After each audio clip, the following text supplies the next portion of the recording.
இன்றைக்கி வீடியோவில் என்ன பார்க்க போகிறோம்னா ஆட்டுக்கால் பாயா எப்படி வைக்கிறதுன்னு தான் பார்க்க போகிறோம்.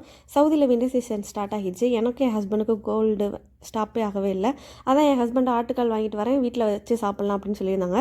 லைஃப்பில் இதான் ஃபஸ்ட் டைம் சாப்பிட்றேன். அது ஆஃப்டர் மேரேஜ் என் கையால் செஞ்சு சாப்பிட்றேன். அவுட்புட் ஆனால் சூப்பராக வரும்னு எக்ஸ்பெக்ட் பண்ணவே இல்லை. அதுக்கு நீங்கள் ஆட்டுக்காலை நல்லா வாஷ் பண்ணி வச்சுக்கோங்க. அரைக்கிறதுக்கு தேவையானது சோம்பு, மிளகு, பட்டை, கிராம்பு, ஏலக்காய், கடல் பாசி, இஞ்சி, பூண்டு இது எல்லாமே நம்ம பேஸ்ட்டாக அரைச்சி நம்ம ரெடி பண்ணி ஃபஸ்ட்டு வச்சுக்கலாம். குக்கரில் நமக்கு தேவையான அளவுக்கு ஆயில் ஊற்றிட்டு ஸ்பைசஸ்லாம் ஆட் பண்ணிக்கோங்க. நெக்ஸ்ட்டு நான் ஒரு வெங்காயம் 2 தக்காளி ஆட் பண்ணியிருக்கேன். நெக்ஸ்ட்டு இது நல்லா சாட்டே பண்ணிவிட்டு நீங்கள் அரைச்சி வச்சுருக்க பேஸ்ட்டை வந்து ஆட் பண்ணிக்கோங்க. நான் 3 பச்சை மிளகாய் ஆட் பண்ணியிருக்கேன்.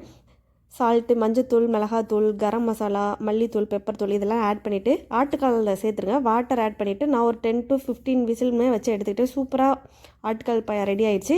இதுக்கு நான் சவுதியில் ஃபேமஸான தம்மீஸ் ரொட்டி வச்சு சாப்பிட்டா நல்லாயிருக்குன்னு என் ஹஸ்பண்ட் வாங்கிட்டு வந்திருந்தாங்க. இதுக்கு காம்பினேஷன் நல்லா இருந்துச்சு. நீங்களே ட்ரை பண்ணி பார்த்துட்டு எப்படி இருக்குன்னு கமெண்ட் பண்ணுங்கள். நம்ம சேனலை சப்ஸ்கிரைப் பண்ணிக்கோங்க. பாய். நெக்ஸ்ட் வீடியோவில் பார்க்கலாம்.